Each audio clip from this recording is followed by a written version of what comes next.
development for health and the direction of Reginald Johnson. Turn it over to you at this time. Thank you, Madam Mayor, Mayor Pro Tem, members of the City Council, Manager Page, greetings, Reginald Johnson, Director, Department of Community Development. It's always great to be before you. We're here to present the Community Development Department's FY 24 budget.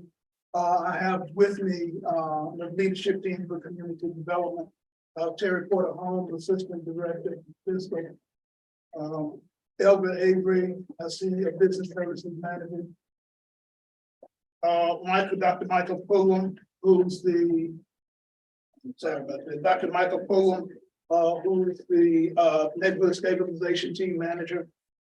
Colin Davis, who is the homeless services, the homeless team manager. Matthew Walker, who's our multifamily team manager. And the newest addition to our leadership team, Bridget Stevens, who is the contracts and compliance manager. So welcome. Right. So I'll start with the org chart. We have 35 FTEs for FY 24. The difference here between 37 and the 35 is that we had 2 FTEs for federal grants, the lead grant that we no longer have. And so this two positions that grant, we ended that grant. And so we no longer have those 2 positions. So that's the reason we have 35 positions. Our performance measures. These start off with the performance measures in the homeless arena.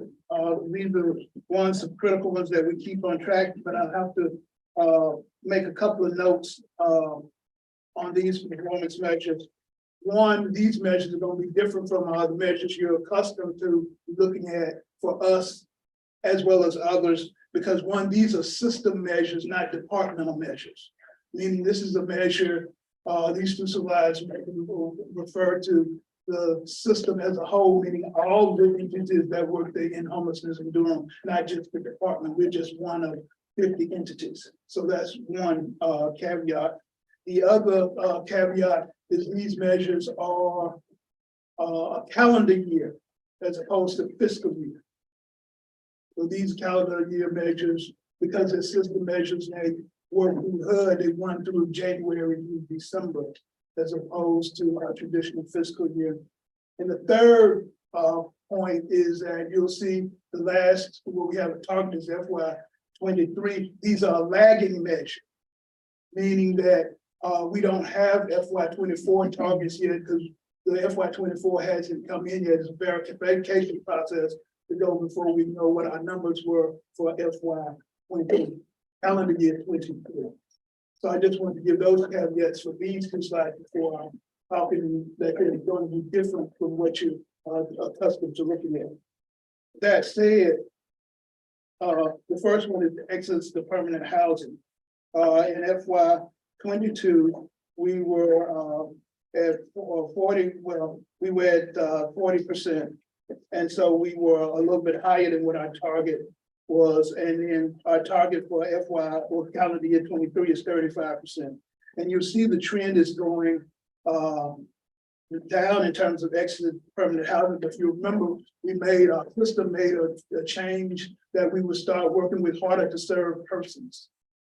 And so that's the reason the number will go, because it's more challenging than those who are relatively more easier served. That means we would have higher numbers as we have in calendar years 2019 and 2020.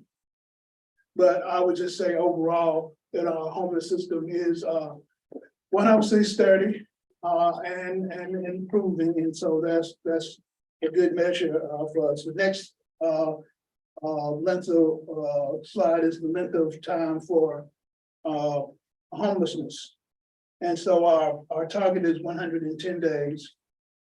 And you can see it has increased in terms of a trend, goes to the same point that we've been making, that we're working with harder to serve persons who are going to have more challenges. But that's the way we, as a system, have designated our resources.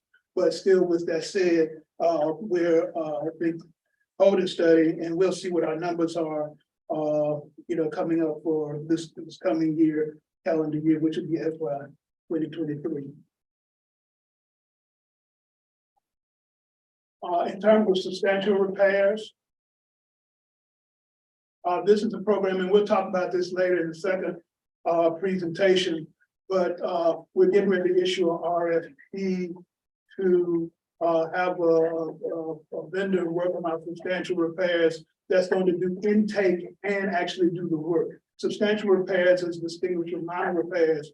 It's this critical point. Substantial repairs, we do up to $50,000 worth of work, repair work. So we do fewer of those.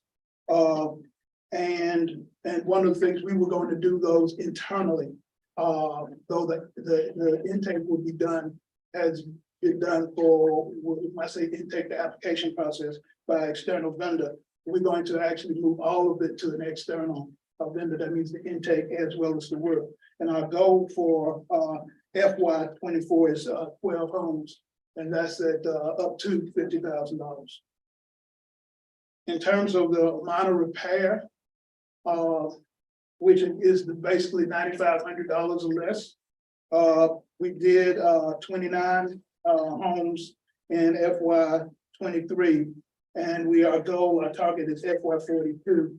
For FY 24 is 42 homes for the next year. We expect to make that. We're going to issue RFP with the vendor, and maybe more than one, that will do substantial repair, intake, and the work, and then the minor repair, intake, and the work. Well, Habitat is our current vendor for the minor repair. They also do the intake for the substantial repair. In terms of new affordable rental units under contract, the target was about 300. We did 303 this year in FY 2023. We have a target of FY 24 572 units in new affordable units under contract. That definition under contract means that we have an executed contract. We're optimistic, as you can see, with the FY 24. A good part of that relates to the housing authority and the work that they're doing, but we also have some other work that's going to be going on as well. In terms of the allocation table, this is the all sources. You see with the operating of minus 40, I understand that's the eviction diversion money that was one time that was put into our account that to help with the eviction diversion. Other than that, everything else is we'll talk about in the other slide. So we have multiple tables. This is the general fund table. There's nothing in terms of, we just have an increase with personnel, basically these standard increases. With the dedicated housing fund,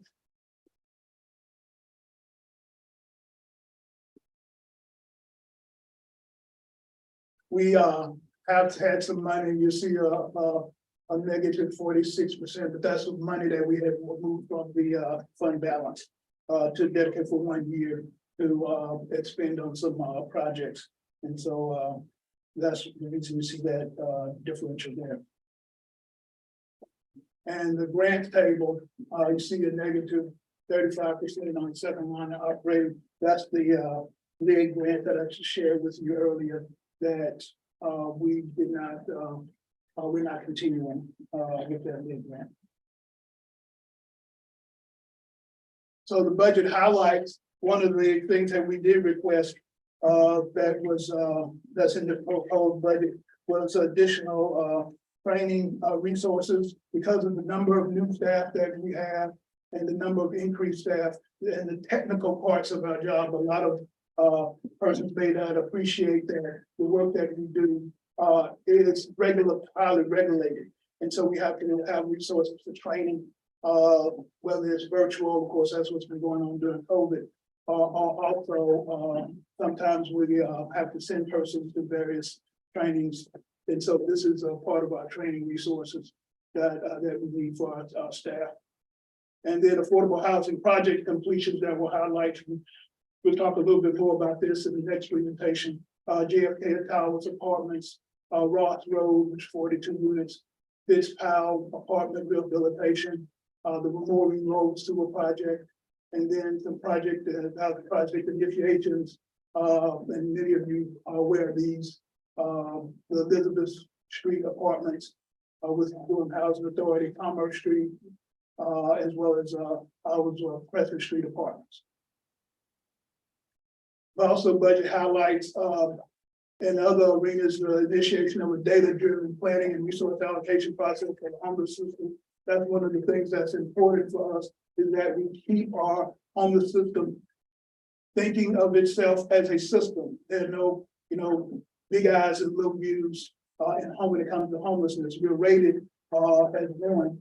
And so just because we have one group that may be doing very well, that doesn't bode well for the entire group, as we're rated as a collective, not as a group of individuals.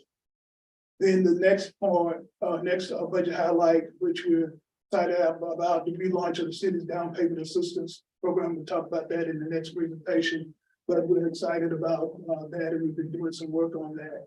And then the continuation of the city's eviction diversion program, the minor repair program I just talked about, and the substantial rehabilitation program, both will be going on in this upcoming year.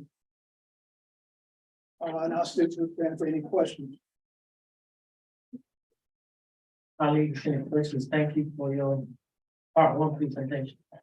Councilwoman Freeman. Thank you. By Councilwoman Johnson, that we interrupt. Just wanted to thank you. I know I appreciate your staff and support and addressing that deep dive questioning from the Durham Realtors Association and getting that down payment assistance program back on track. And I did want to note, is there a report coming out of that lead hazard reduction work that's happened over the last 5 years? So I don't know that we have a report. We were not able to get the program going as was planned. And so when the time ran out because of COVID and the way we had to revamp the program when it was first transferred to us, to community development, and it just posed quite a bit of challenges that we were not able to get it off the ground as we should have or wanted to. And so we had to end that relationship.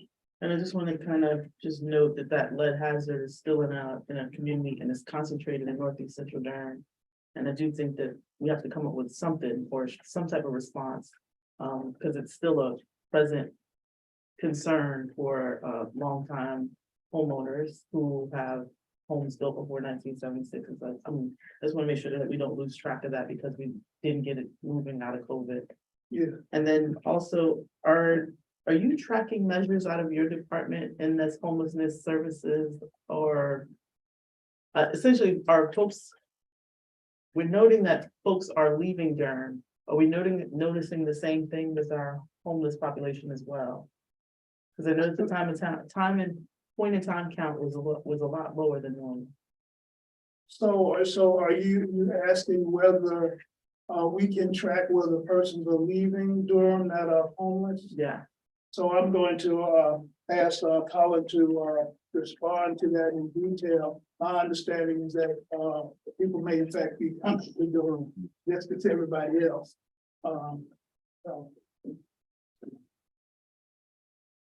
Good afternoon, Colin Davis, Manager of the Homeless System, Community Development Department. Answer your question, can we track whether, let me make sure I understand the question first. Are you asking, can we track the inflow of people experiencing homelessness? Exactly. And not so much that, not just the inflow, but noting like there are folks who are being housed, like Housing for New Hope or any other organization that's working with us.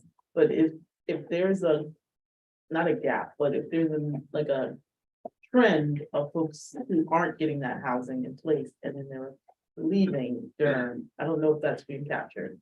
And so yes, the inflow and where they land. And where they exit to. So It's, our database doesn't track to the exit zip code, for lack of a better term, where somebody finds permanent housing.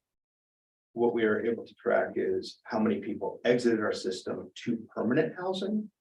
And that permanent housing could be renting a unit here in Durham. It could be a household who was experiencing homelessness and then at Urban Ministries, for instance. But they were able to reconnect with family, and we were able to assist them with going back to South Carolina or Virginia or California to reunite with families in their experience being homeless. But we're not really able to get to that level of detail in an easy way, and not all people who exit our system want to tell us where they're going due to some distrust of certain things. That makes sense.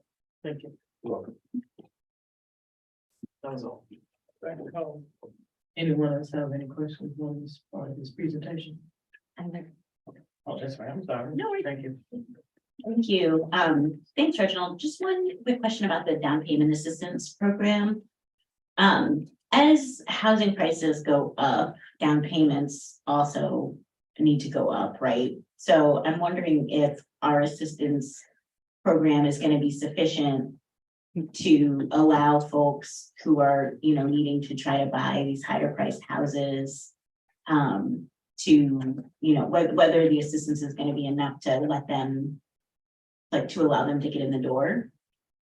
And then also whether there are, I don't know exactly how the down payment assistance is structured, but if there are other ways that we might be able to help people with the cost of acquiring their first home other than down payment assistance, like, could we help with closing costs, or like right now people, folks are coming in with huge offer, like earnest money offers that, ordinary folks can't necessarily compete with. Like, are there ways for us to assist people in those ways, or are we limited to down payments? Thank you. I'll answer part of this, part of your question, then I'll ask Dr. Fulham to respond to the part. So in terms of will the program we have, how successful will it be? Our goal, and the manager challenged us to make sure and ensure that a person could use the resources we have and be in the current market as it sits today. We have consulted with others and come up with, looked at the resources we have and have come up with a plan that we think that based upon a person at 80% AMI can use our resources and still be in the Durham market today where there's availability. So that was the goal. That was for this period right now. One of the advantages of that, one of the disadvantages of that, or one of the challenges with that is we're at the top of our income band because we have to make the numbers work on debt to income ratio. So, how far can you go below 80%, 60, go to 70%? That's going to be one of the challenges. The other challenge is as simple: if the market keeps increasing, I'm gonna talk about it in a little bit, but if the market keeps increasing, and that's one of the things with this program that we think for now it can, but that doesn't mean that, in December, going into next year, the same program will work if we still have the same increases. So our goal is to get this program going and use the resources to help the person that we're able to help them. Does that help? Then the other part that I'm going to ask. Sorry, can I follow up one Yeah, thing yeah. before that? Is there a maximum amount that folks can get, and what is it? $80,000. 80,000 in assistance, okay. And do we have enough money to do 400 at 80,000? No, ma'am. We're going to target 70. About 70. 75, okay. And because of the debt to income thing, we're probably looking at people like between 70 and 80% of AMI is like the sweet spot. It's going to be higher, closer to 80. So like just at 80. Yeah. Okay. Tricky. Yeah. Okay, thanks. Yes, yes, it is. But we also have to make sure our the numbers. So the most recent analysis that was done, does, it does show that in this market, even though the inventory may be very, very small, with the right conditions, someone at 60 could still qualify in this market. But we are very, very careful to say that that would not be a huge number of residents. And there's not a lot of inventory in that space. So it is, Michael has some more details on the program, but certainly we are in the $300,000 range. With at least with the program we currently have in place, and have it stacked with some of the state program dollars that also are somewhat similar to our program. I think the state mostly has a program that allows about 15,000 to be stacked on top, and then in some census tracts, if a particular available property is in certain census tracts, they also have a program for, I believe, $50,000. Thank you. And thank you, Madam Manager. I will ask Dr. Fulham just to come up and talk a little bit about the program and the different uses. Yes, it has the name down payment assistance, but that's not the only restricted use. Good afternoon, Dr. Michael Fulham, Community Development Manager.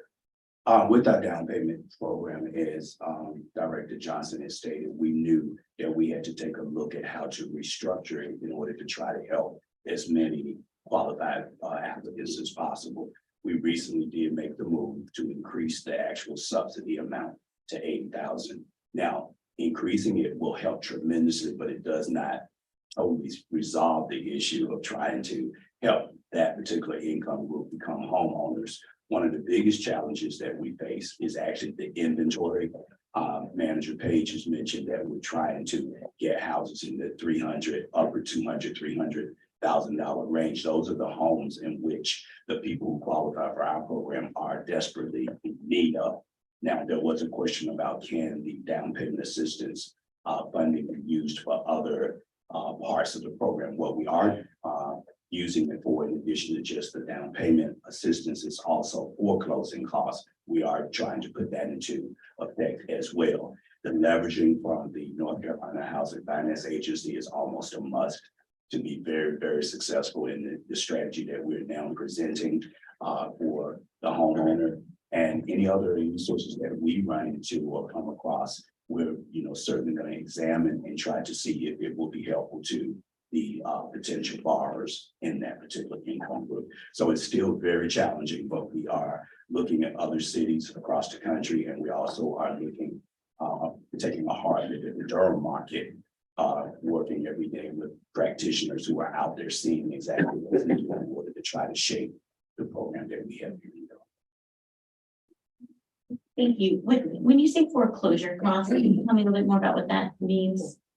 It's a closing cost. Oh, closing costs. Okay, I thought you said foreclosure. Like Closing. Okay, foreclosing costs. More. Thank you.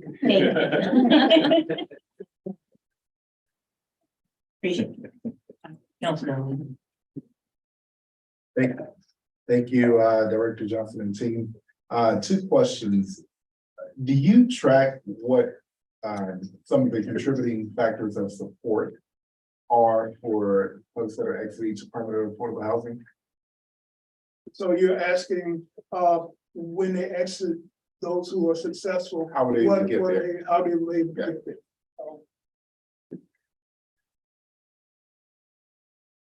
I understand the question a little bit more.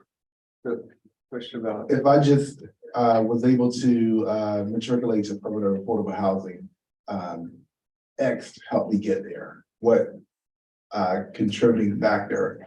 Was it a new job? Was it a better job? Was it I found a house that was affordable, apartment that was affordable? From the homeless system? Yeah. Okay, it's from the homeless system to exit to affordable housing. Right now, there's a shortage of units that are affordable for people making very low income. And a lot of the households that we serve in the homeless system are making less than $15 an hour. Many of the persons in the homeless system are relying on Social Security disability income. which may only be about $914 per month. And at $914 a month, the only way you're going to be able to exit homelessness into affordable housing is with a housing choice voucher, or exiting into public housing, or doing a shared housing arrangement. And shared housing is a newer concept that we're starting to try and work with in other high rent and high cost areas. Shared housing is often the only way for single individuals to exit homelessness due to the lack of housing choice vouchers and public housing available for that population. Thank you for that. The other, and this is more general, do you all have any ideas on how we can manipulate this market? How do we create more inventory that's at the affordable range? I think that's a much larger conversation than we could get into today. But I think it's something that we are talking through, and it's a question that comes up on a regular basis. Thank you. Oh, so I would say, council member, also, we need to work on creating more affordable housing. I mean, that's the bottom line answer. Landlords in our market, they're in demand. I mean, when you have persons coming in from wherever they're coming in from, and they need a place to stay, they don't have a place to stay, and they're gonna pay for it. Yeah. And that's the landlord making a rational decision. And so what I like to have conversations about institutions and landlords about making, they have to go against the grain. And then, as you can imagine, being a business person, that can be a challenge. Yeah, so we need to build more affordable housing that is on, you know, that the city and the county or that we can do. Or we need to just increase supply in general, or that both and. It's a both and, it's not just us producing it, but it's incentivizing and creating opportunities for others that create affordable housing to do it. And then there are different ways to do that. And it's not just the nonprofit sector, especially now it can be the for-profit sector in some ways. Thanks, that's what I was looking for. Appreciate it. Okay, Thank you. Thank you. The purpose of this presentation as a follow-up to the budget presentation, give an update on Forever Home Durham. The affordable housing plan that the city has implemented. And so this is going to be an annual update. What I'm going to talk about is housing affordability briefly. Then I'll talk about Forever Home Durham FY 22-23 highlights, some of which you already have heard and participated in. And then I'll also talk about the Forever Home Durham 2023-24 priorities and challenges, and then stand for any questions. The affordable housing affordability in Durham. And I'm going to pause right here because this is a picture that we've used you'll see throughout the presentation for our section breaks. But this picture, if you look to the left, to my left is J.J. Henderson, and then the building next to it is the Joyce. J.J. Henderson, as you know, is a standing development, and the Housing Authority has rehabbed that, and we contributed $2.9 million from Forever Home to enable the Housing Authority to renovate this particular building. And then the building to the right, to Joyce, and many of you were at the ribbon cutting, the first new affordable housing structure in quite some time. We contributed $3 million for the 80 units that are here. You know, our role is to provide gap financing, and this was the gap in the money that we contributed. Now, I had a conversation with the Housing Authority President CEO Melissa Scott, and we were just talking and said, how would you have done this without the resources from the city? And he said, well, in particular for the Joyce, we would not have been able to do it. We would not have been able to do it at all. It would have been really, really tough. with the, especially being able to get down to the subsidy level that we have in the joist, in the number 30% of AMI units. There's no way that we would be able to have done that. And then with the rehabilitation, he said we probably would have been able to do a rehabilitation, but it would not have been to the degree that we have done, that we actually did the rehabilitation without city support. And so, so I just wanted to share that with you in terms of Forever Home. Doing what we do with Forever Home does make a difference. It has made, in my mind, a significant difference. It's not, creating, it created 80 new units. We have 172 in our business. Every unit is a good unit. Every family we help, surely we'd like to help thousands. And most certainly that's our goal, but it's the thousands that one at a time. And so we consider that, so I just wanted to take a moment to share that with you. So in terms of housing sales, according to Realtor.com, the median listing home price in Durham was $382,500 a year in February of 2023. The next chart just shows a trend of the increasing on rental apartments. I think the median is $1,400 a month now. So the snapshot that you see of affordable units, the chart on the left of my left is the apartments rent with the median rent of one bedroom, like I said, is about $1,400. And there were 4,363 apartments that were available on apartments for rent on apartments.com. When you look at what the rents were, there were just 145 had monthly rents of $1,134 for one bedroom. That's 145. And the reason we use that number is that that's a fair market rent for one bedroom apartment. So you can see the contrast there. This slide, of course, I always keep this slide in so that just a reminder why are we even having this conversation and how do we help. If you're in a market rate and you see this all over the city, if I'm a market rate developer, I just get the rental income and I can pay all my operating expenses and the debt and have an investor return. And if the market, rent interest rates go up, I just raise the rents and everything is covered. With rental income on affordable, the rental income is fixed. And so the operating expenses and debt payments, go up, but the rental income will still be fixed. And so that's the subsidy that we contribute, gap financing is what we talk about. So that's even why we're having this conversation. So the FY23 highlights. One, in FY23, we awarded $16.7 million to create and preserve 681 units.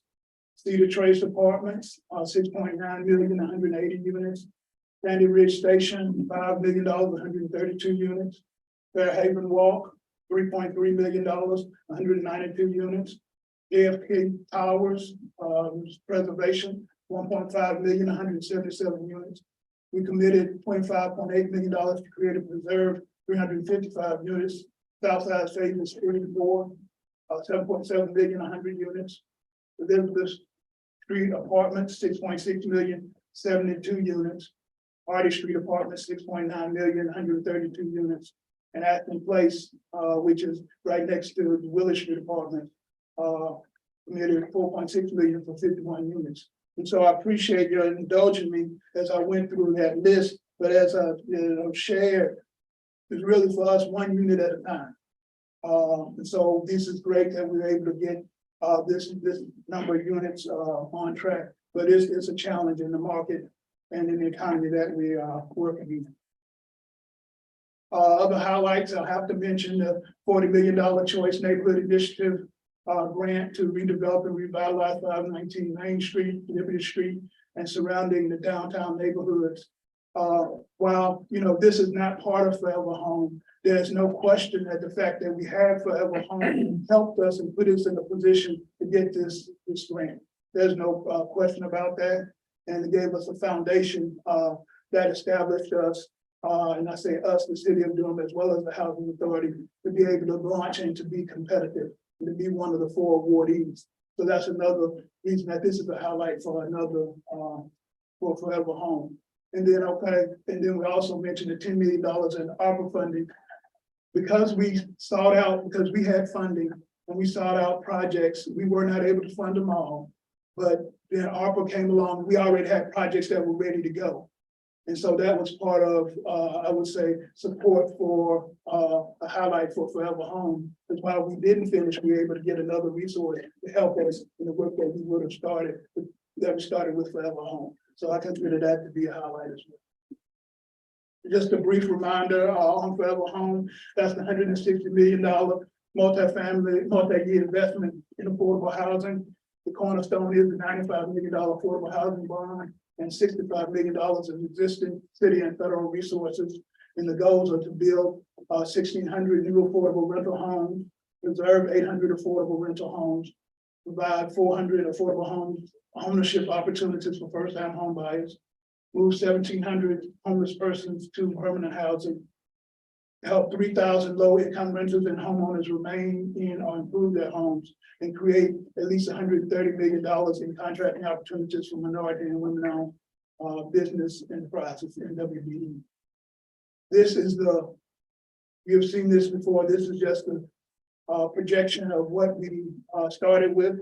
We've had to make some changes to this that based upon the realities, but we're still proceeding, and you'll see that shortly.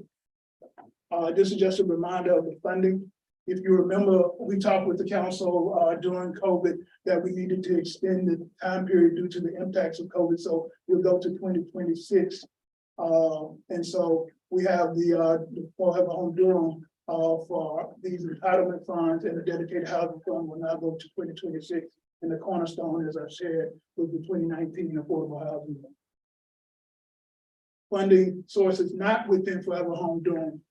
The federal entitlements, CDBG, home, community development block grant, home investment partnership, emergency solutions grants, and housing opportunities with AIDS and associated program income prior to 2019. This remains unchanged. The dedicated housing fund prior to 2019, and then bond program income of any year is not within Forever Home Durham. This is the income that we receive from the repayment of past affordable housing bonds. We receive payments in monthly from various developer projects as well as individuals. But that's not included in the funding sources for Forever Home Durham. This chart right here shows our progress to date. And we'll start with the rental units created. Remember, we had a goal of 1,600 units in the pipeline now. Remember, the definition of in the pipeline means that we are having developer conversations, that there are projects that are coming together, but we have not signed an executed contract where we're providing the gap financing. But we've been able to have additional projects that are in the pipeline, and that's 1,257. Under contract, we have this units, 451 units.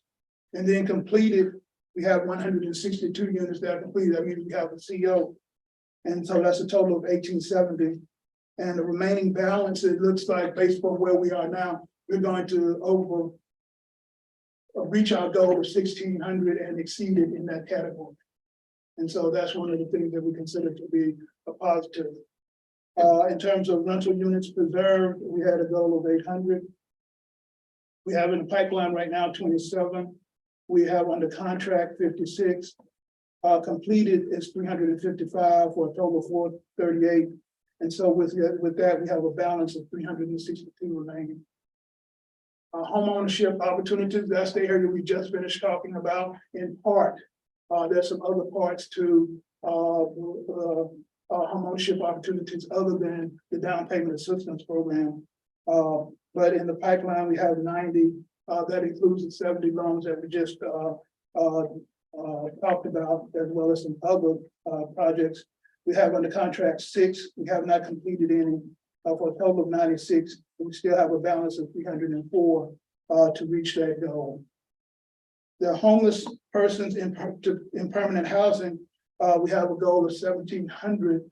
This is a point in time when we count it when the service is completed.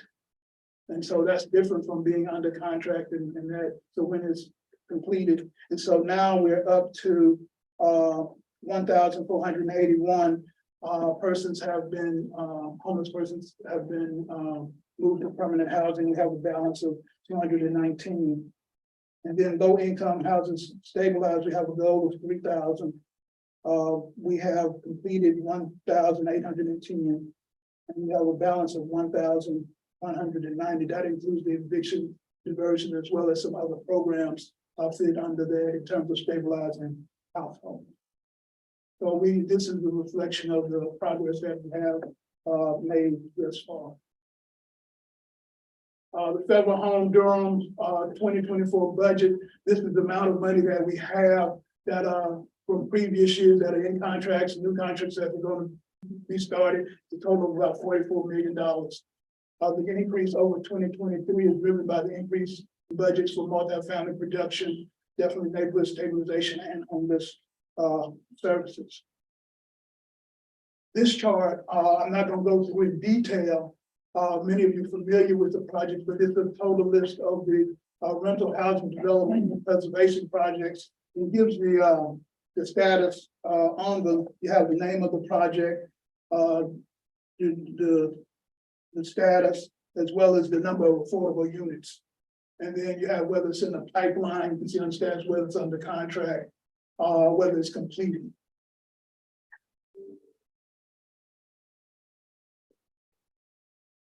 Remember, I shared with you that there were projects that are in Forever Home Durham because we have financial resources in Forever Home Durham, and then there are funding that's not in Forever Home Durham. And remember, we discussed those funding. This is additional activities that are not in the Forever Home Durham funding, meaning we have used other funds to work on these projects, which include Laurel Oaks, Maureen Road, Willard Street, 702 and 704 Grant Street, Southwest 10 Rehab, and you see the homeownership opportunities that are also there as well. And you see the status that they're either under contract completed.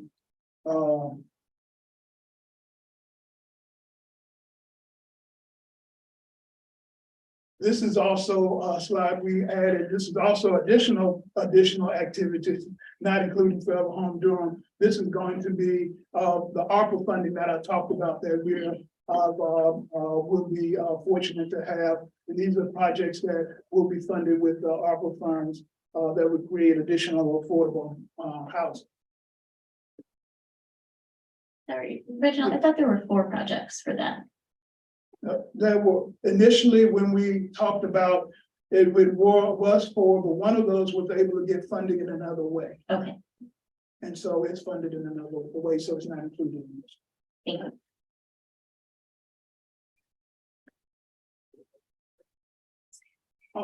In terms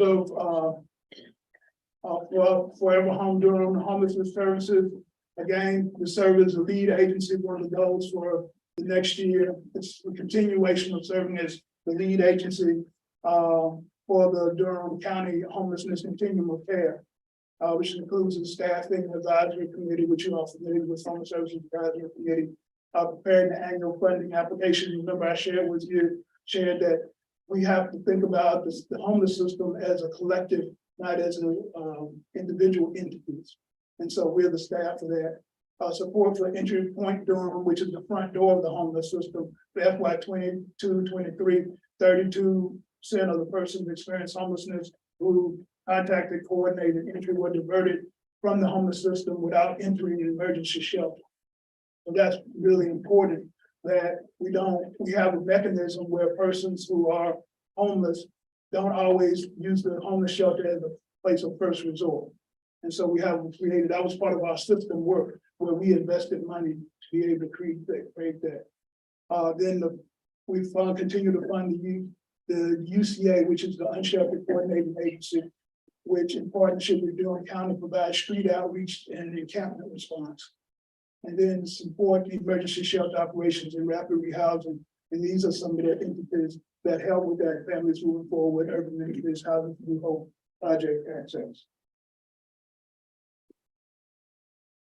In terms of neighborhood stabilization, I'm gonna take a swig right quick. Not as weird, really. So you know you put this out. For neighborhood stabilization, the goals are for minor repair and substantial rehabilitation will be launched. Request for proposal will be issued in June 2023 for vendors to administer both the minor repair and substantial rehabilitation programs. This is including application intake and working with selected contracts to perform the work. We shared about that just a few moments ago.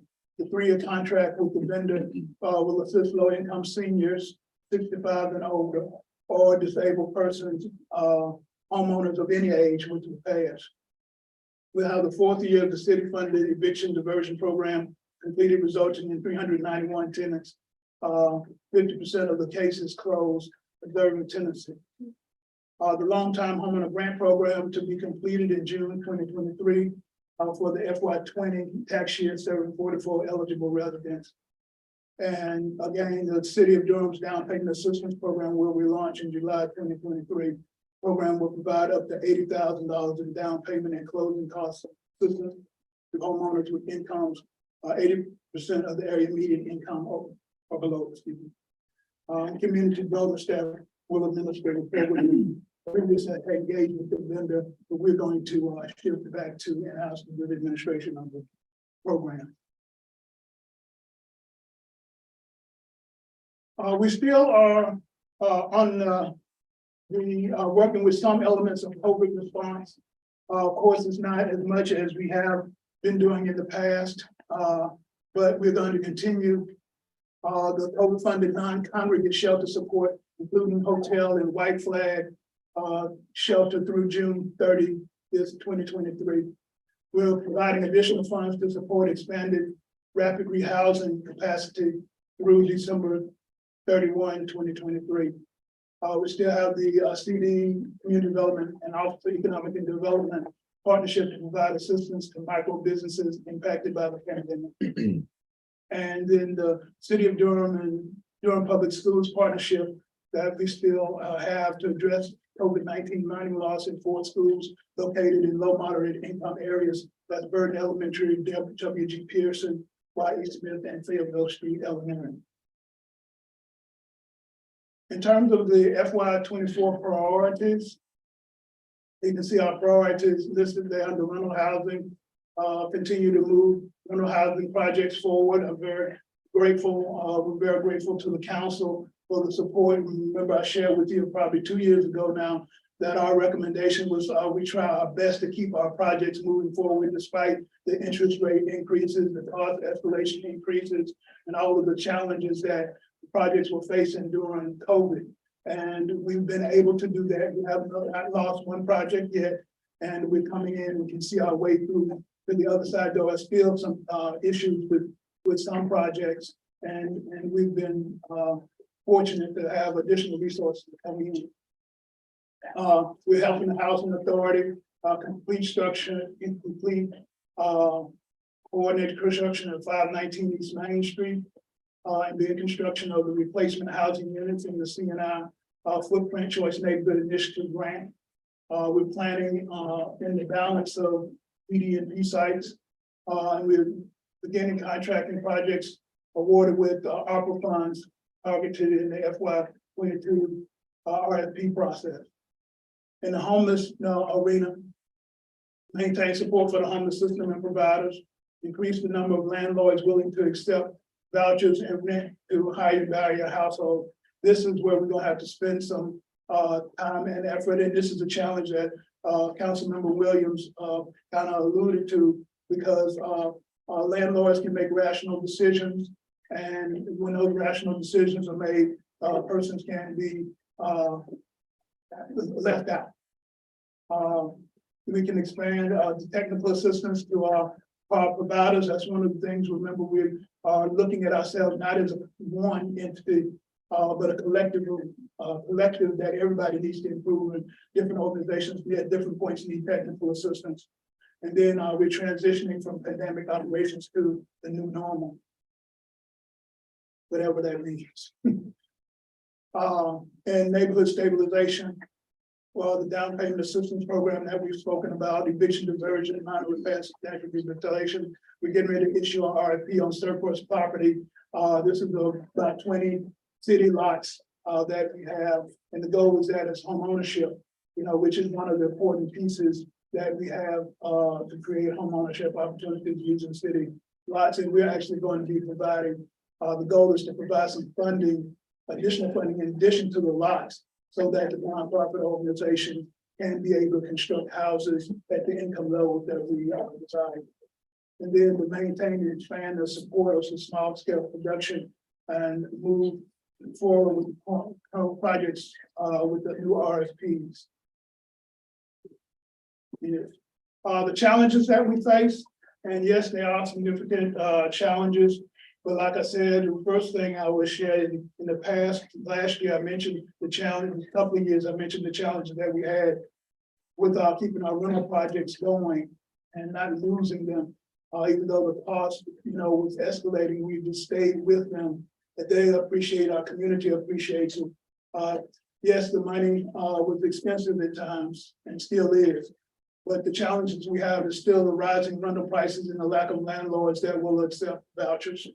The increasing cost of for sale housing, we just talked about that. And then the workload capacity of CDT, developers and providers. If you talk to the developers, some of particular affordable housing developers, they're stretched, as well as our nonprofit providers. We have to be mindful of that. We have to time our RFPs so that they don't come at the same time with RFPs from the state and HUD, because they just be stretched too thin to be able to apply competitively all at the same time. So in summary, we are making progress, though not uniform through all of the federal home categories. Some categories we are projecting to exceed our goals. In some categories, we're still striving for progress.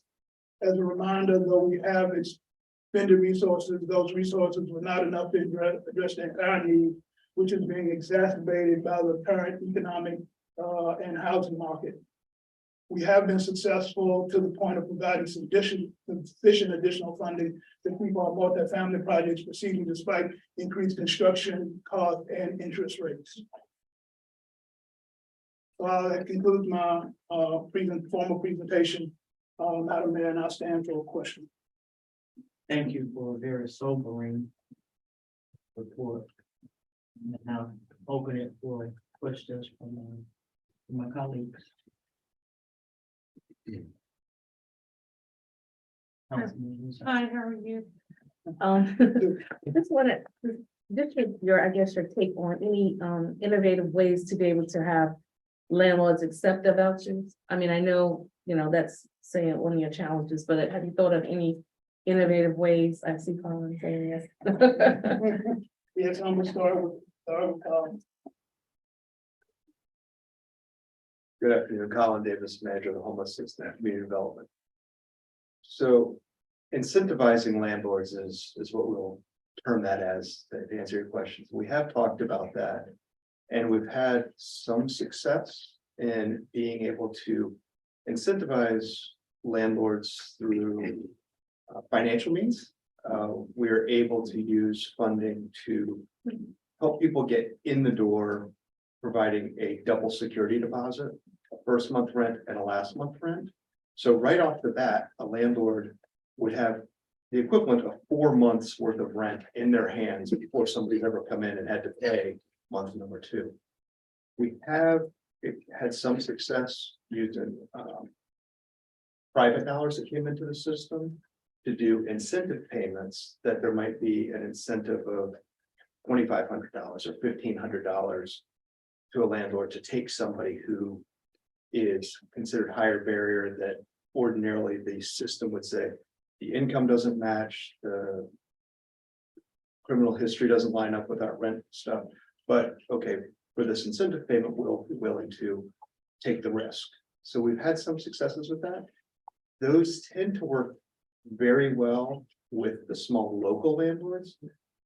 During the pandemic, a lot of our local landlords that had historically had low income housing and would take higher barrier households sold to out-of-state investors, this out-of-state conglomerates have used much more of a robotic, here's the application, it goes in and the computer says yes or no. It's not the same thing. Even if a local property manager is willing to work with you, take an incentive, then it's sort of, it's like, well, it doesn't fit the corporate strategy, wherever that may be. And some of those run into concerns on fair housing laws and getting outside of their their tenant selection policy.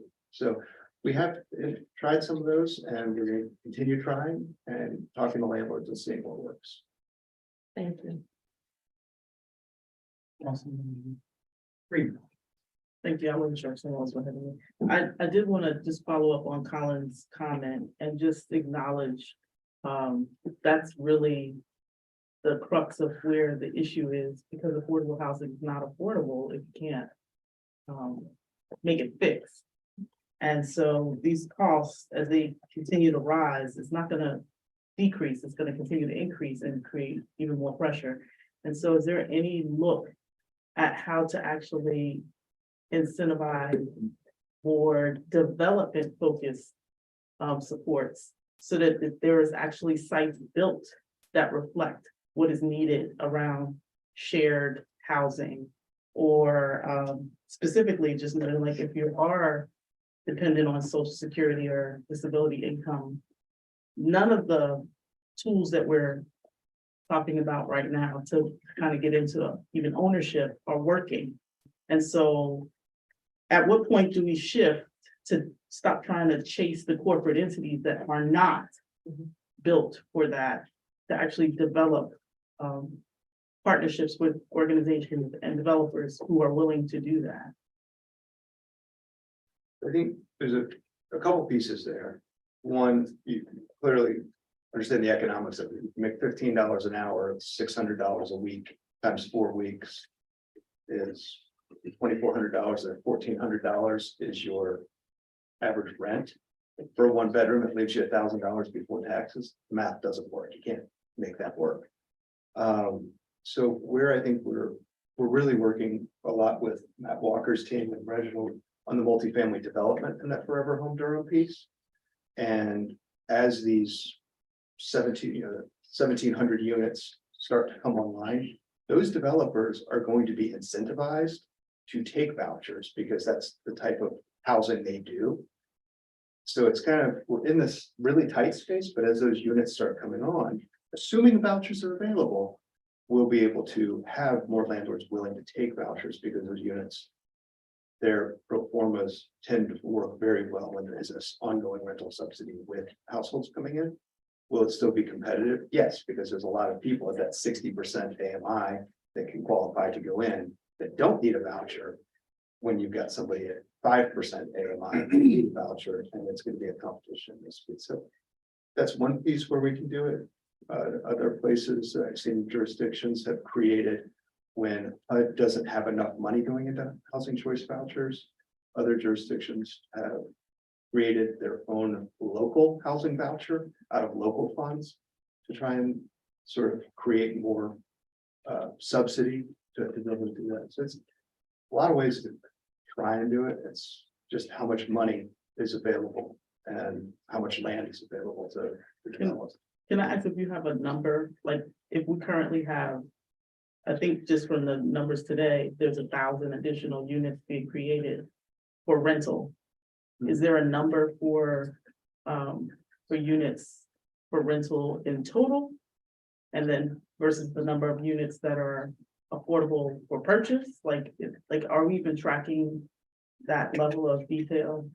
I have to defer to Reginald. I'm not sure, because that's So it sort of gets into the multifamily. Or essentially, like, if we know that we have 6,000, I think it was 6,000 3 years ago. You know, housing authority units, whether they're 9 now, or if it's 12, I don't know. So is there somewhere that we're looking to kind of make sure that we're keeping track of and making sure we are increasing? Like we're saying we're doing, like we're adding units, but if we're losing units at the same time. With the local affordable housing providers selling to corporations, are we losing at a greater speed than we're adding? Which I think we are, but I do think it'd be better to have numbers. I don't Yeah. know. So I'm gonna have to look at that, council member, because I don't know, we keep track of every homeowner, every renter, landlord that makes their own decisions. What I can say about the housing authority, and the goals and the work we do are additional units that are permanently affordable. So we don't have to worry about someone making a decision, well, I did it this year, I don't want to do it next year. Versus an individual owner who could make that decision frankly at any time.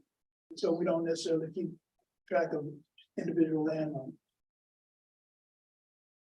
I appreciate that. I think it may be good to kind of talk with some folks in the community that may be keeping track. Okay.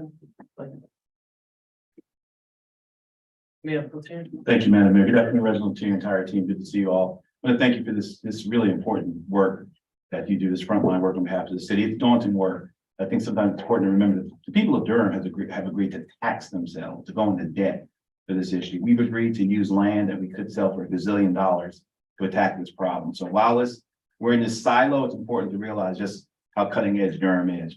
With that said, I want to speak specifically to the issue of landlords, since it's a goal to increase the number of landlords willing to accept vouchers and rent to higher barrier households. You may remember the Realtor Association who presented to us during a deep dive, housing deep dive. And I questioned one of them specifically about this. And what the gentleman, and I'm paraphrasing, one of the things the gentleman pointed out was that, you know, the landlords aren't bad. They, you know, and I told him, well, they're not all created equal, but they're not bad. That the problem, two things he identified. One, and you touched on it, was the security deposit. If we can have, and you said double it. From what I got from him, it was just the presence of at least one. Just, you know, the high barrier residents were not able to come in with and pay the security deposit, so we could do that. Second thing he also mentioned was communication. That when they had a question, if the potential resident didn't get their voucher in time, and the landlord says, "Where's my money?" I don't know, you got to talk to them. And then when the landlord calls them on hold, the runaround, nobody to talk to. So if there's some way and I know the feds have something to do with this as well, but just some way at the local level, in addition to providing security deposit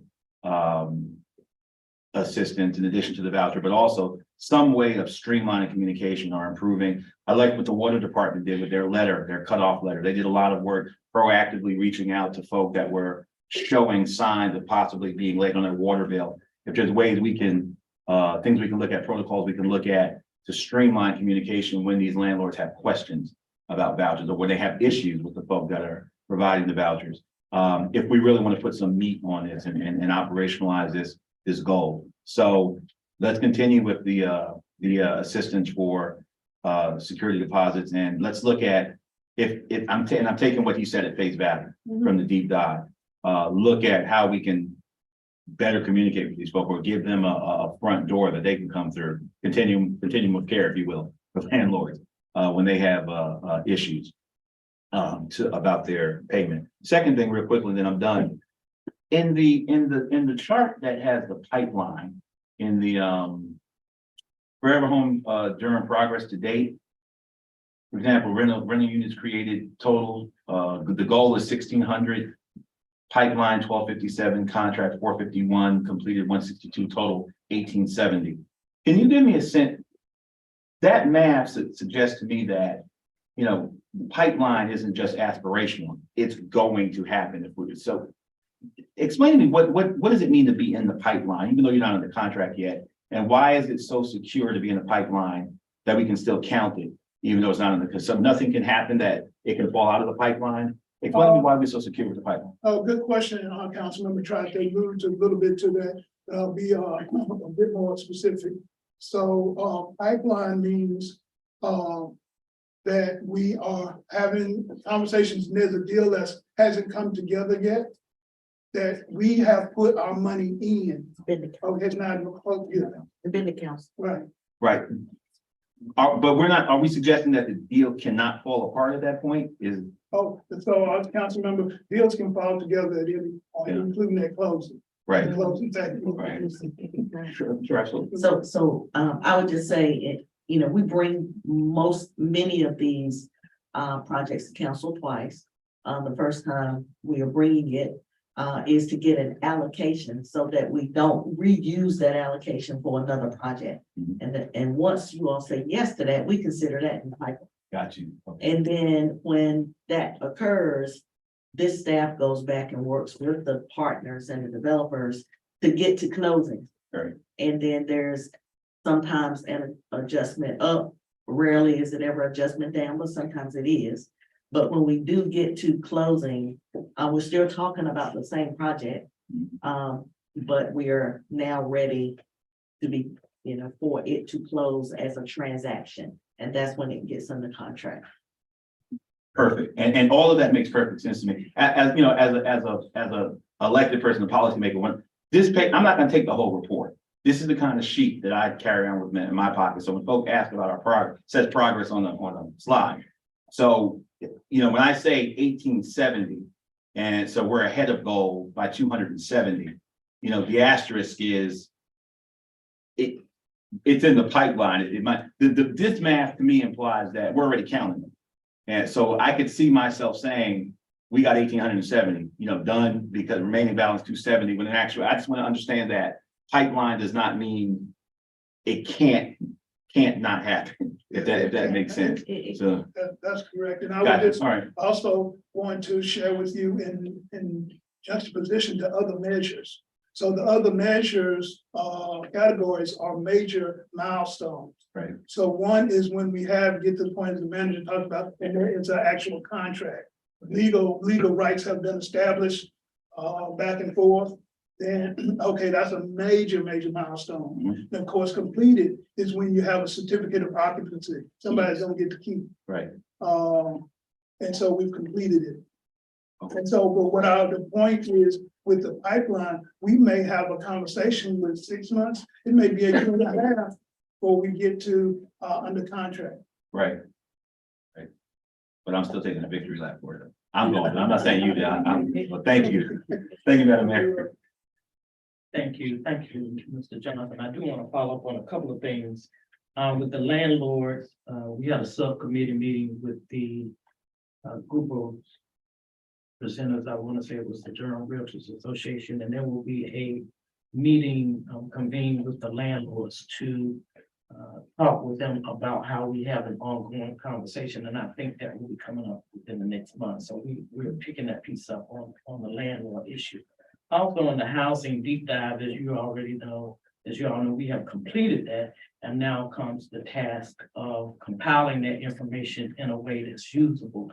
I've been in talks with the city manager about, I would like to have some, the next generation of eyes on this document, as hopefully it will be a usable document, not only for us as a council, but as an educational opportunity for our young people to be engaged. So we are in the process of talking about hiring some interns who will compile that data for us in a form that we can come back as a council and look at and figure out how we will get our guiding principles going back to when we had our retreat. So stay tuned as we talk about that, and I welcome your ideas on how we best, there's a lot of information over months and how we best want to direct those young people to be involved in this process. But I really would like to turn that over to for our young people to kind of help us compile that information.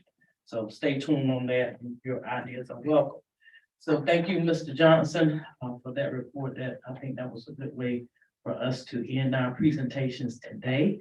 I do want to turn our attention to logistics before the council has closing remarks, and then we will turn it over to our city manager for closing remarks. If you know on our adoption schedule, our budget review and adoption schedule, there is a June 5th date as well as a June 8th if needed. I've talked with the city manager, and suggested that we go ahead and have our clerk to schedule that meeting, and then if we counsel, we can counsel at a later date. But if that is the will of the body, to go ahead and have her to send out those notices so that it will already be there, and determine that we don't need it, it's just a matter of cancellation. If I could have a thumbs up.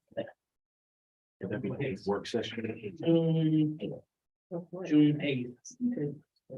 It is a Tuesday, Thursday, That's work session day. from 9 AM to 12. It is. Madam Mayor, Mhm. did you want to have it at the same time and location Yeah, from 9 to 1?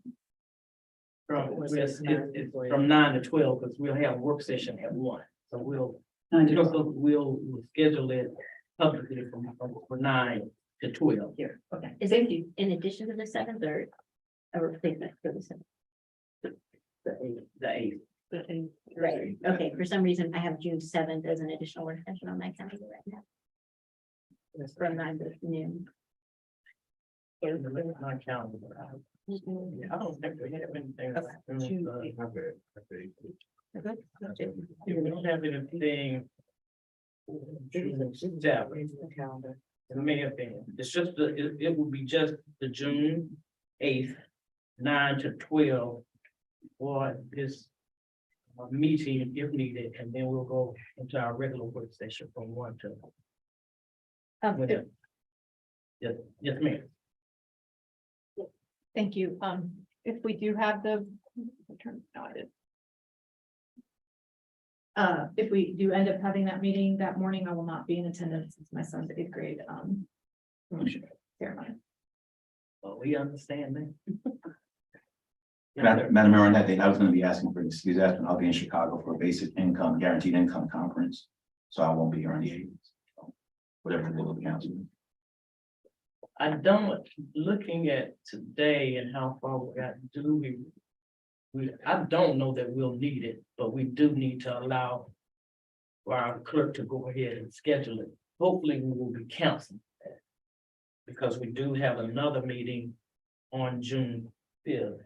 June 5th is the public hearing. But we will be able to address it at that point if we definitely need it. We think, well, we need to make the determination that we will definitely need to have the June 8th. Monday, June the 5th. So one of the things that, we certainly know that we proposed the budget that we proposed is balanced, and we've had a lot of discussion around it. We've heard from a lot of people, through emails, in person, during your regularly scheduled meetings. We will be hearing again from, anyone from the public that comes in on Monday, June the 5th. That is a required public hearing for us to have. What staff will be doing, and I was planning to say this in my closing remarks, but what staff will be doing is they have been taking notes. They have been listening carefully at questions that have been asked. And they will be preparing a follow-up written document to council, and it will be shared with all council members.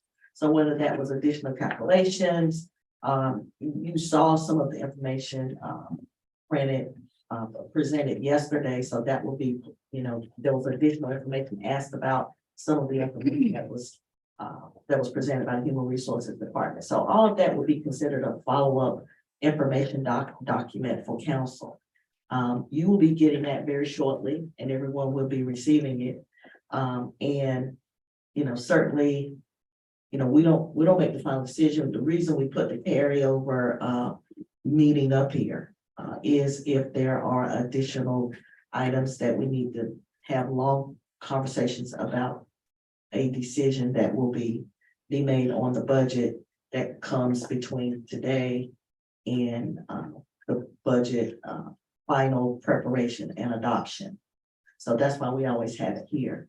But we will certainly be available to respond to any questions that you have and, you know, we don't have to have the meeting or be present at the meeting, but if you have significant questions or concerns, then we want to be available. Yeah, I think probably our biggest question for us will be around the salaries. Right, now, if we plan for a long meeting on June 5th. Then there's a possibility that night we can answer all of those questions and not have that meeting on the 8th. We can just go ahead and plan for a longer meeting that night. We're scheduled, it looks like we're scheduled to start at 6 o'clock according to my calendar on June 5th. I don't know, that may be wrong, but is that correct? It starts at 7. So, and I'm open to suggestions because we definitely want everybody here for those conversations. So if we had a very long meeting on another, not sure what that calendar looks like on the 5th. For other things, we know we have that public hearing. But if we can make every effort to get everything done on the 5th, then we'll just have a scheduled meeting that hopefully we won't need on the 8th. You gotta, Go ahead. Yes, ma'am. Did you say the salary conversation? Yeah, around firefighters, and I think that's kind of the biggie that we'll need to, I think they're gonna come back with some suggestions for us on that. So that's Staff. gonna be, yeah, in terms of what we're gonna do with that. So as it relates to staff, we've basically done all of the calculations Right. that we are presenting to council around the different pay plans that everybody works in. And so we're not gonna have additional suggestions, but we're gonna be listening to the guidance from council and providing, additional information. So right now, the budget is balanced. We've made detailed presentations on our revenue picture. Obviously, anything that would be added to the budget that is not already there, there will have to be a revenue source for it. Or we would have to make a reduction in some other area, that would be a similar area. So if it's a one-time thing, then, that's something that's somewhat easier for us to make the calculations for in a short period of time. If it is a change to the budget, a proposed change to the budget that is recurring, and it has to be included in our recurring revenue sources, we do have to have time to make those calculations once we receive direction from the city council. But that is, that's part of what we do, and we will do it, but we do not, as an administration, have additional recommendations around pay that is related specifically to one of our group of employees.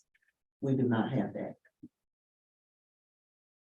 Mayor Pro Tem, followed by Councilwoman Freeman. Yes, thank you, Madam Mayor. And that, and I just want to be clear, that was essentially my understanding when the staff presented, I guess it was yesterday, with the $16 million price tag. They said that they were doing a comp plan study, 6 to 8% raise in this next budget. At least my understanding was that, given the general flow of the conversation, is that we were going to wait for the outcome of that comp plan study, which is in this budget along.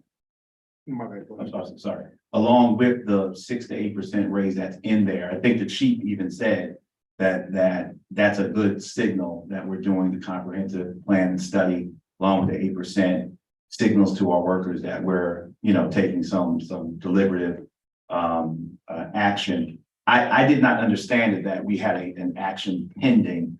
We talked about a 4% raise to the tax. We talked about $16 million every year moving forward to adjust that. At least it wasn't my understanding. I thought we were going to go with the plan. I didn't understand the staff was bringing back any further recommendations than what we had gotten yesterday. Here's the price tag. If we want to do it, here's what we plan on doing, the comp plan and study with the raise. So that was at least my understanding of things. Thank you, Madam Mayor. Councilwoman Freeman. I'm just gonna urge some caution and just acknowledging that anything can come from a public hearing. And we want to give staff the chance to review that. I don't think that night would be appropriate. Just put them on the spot to respond. And so I do want to make sure that we are mindful that we can have the conversations as we do always with one another. I just don't think there needs to be moved. I think, Councilmember Javier can arrive late and Councilmember Middleton can be absent. That's fine. I am open to suggestions as to, I don't think they'll make a decision. if you want to have her to publish that date or not. That's what we got. Simple question. Thumbs up for those who want to go ahead and publish that date. Thumbs up, just give the notice, and we'll settle that for June 8th, and all the particulars can be ironed out as we get closer. Okay, now we will take closing remarks from council, and then we will end with our city manager. Thank you. Just very quickly, want to thank staff again for excellent presentations and all their hard work. Appreciate the last 2 days with all the extra information, and I'm glad that we were able to stream these as well. And so that the public is also very aware of what's going on. Anybody else? I just also want to say thank you for the hard work, the information. Thank you so much. Ditto. Most of the staff has departed. Please pass, please pass along our thanks to everyone who's left. And we appreciate all of your work. Yes, sir. Thank you, Madam Mayor. Thank you, Christina, for a great job and with our challenging time. Just my colleagues, congratulations as well. This is a historic budget.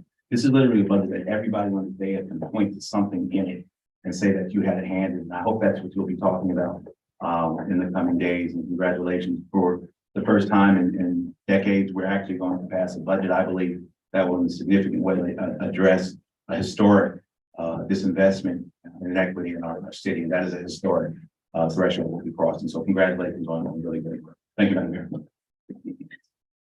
Thank you, Madam Mayor. Thank you, Christina. This was, I'm sure, a lot of work and very difficult for you and the team, Madam Manager, staff, everyone. Thank you all so much. I think that the only thing that I personally would love to see more is, we spend the least amount of time on our strategic planning goal of shared economic prosperity. And it doesn't sit well with me that we're an entire city and we don't talk a lot about economic development. And I would love to see us put the same amount of energy as we do in trying to figure out the housing situation into also the other side of that, which is producing more revenue that can help us address some of those things. We're an entire municipality, 74th largest in the country. And we have a lot that we can be proud of. #1 state for business, #3 best place to live in the country. The food scene is talked about all over the world. And we aren't leveraging that. And I hope that the upcoming fiscal year, we start developing that culture to where we are going to hear presentations from economic development. We're going to have a robust department that is going to, leverage all of the things that are happening and can help us address some of these shortfalls that we have. This housing situation is not going to get any better. So I just want to say to my colleagues, I hope that we can start highlighting more of that and being much more robust in that area. Thank you. I think about last year, this time we were out at Miss Lake. And we were having we had Mr. John Palor with us to lead us through this process. And on last Sunday, we were having his memorial service, and we acknowledge Deputy City Manager Bertha Johnson, who spoke at that event on last Sunday, and also would like to acknowledge those who were there with us for that event. It just goes to show you how life can change really fast, and expectations of where we were last year and where we are now, how they sometimes don't pan out. And then it also shows you how we continue to move forward and how people who are in the midst of grief and change, at the forefront of that change, come forward and put on excellent presentations. So I would like to thank Ms. Christina Reardon and her able staff for all that they have done to guide us to this point today in the midst of their grief. Bull City is still strong, so thank you all. And we look forward to whatever's gonna happen in the next year, knowing that we will stand ready for the challenges ahead. So thank you, City Manager, for you and your executive team for leading us through this effort. Thank you to my colleagues for us being able, even in the midst of all of our trying times, to come here today to get things done as for the people of Durham. Thank you all for that. And I'll turn it over to you, City Manager Page, to close us out. Thank you, Madam Mayor.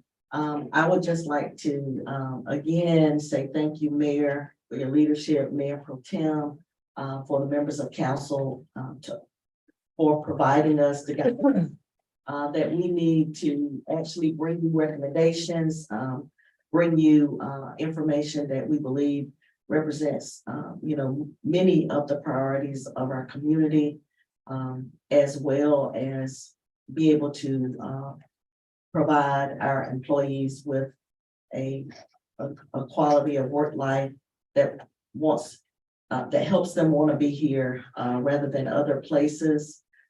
We don't take any of that for granted. We do our best to, provide you with complete analyses to help you make very, very difficult decisions that you're required to make from the seats that you sit in. We are always here to answer questions as we continue down this road to final budget adoption. As I prepare to say my last words, I too want to thank Christina Reardon. She's done an excellent job stepping into the interim budget management services director role. She's led her team. I see one member of her team sitting over there who really supposed to be on parental leave, but he wants to be here today to be with his team as we continue to listen, write notes. And I could not ask for a better team of leaders and support personnel.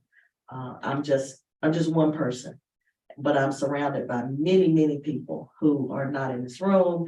They're out working, filling potholes, picking up your garbage can or your recycling bin or a couple of mattresses that some people have put out today. But, we all work together to make this city a great place to live, work, and play. We're nowhere near perfect. We're nowhere near where we want to be, but we are making progress, and I appreciate you all. So thank you.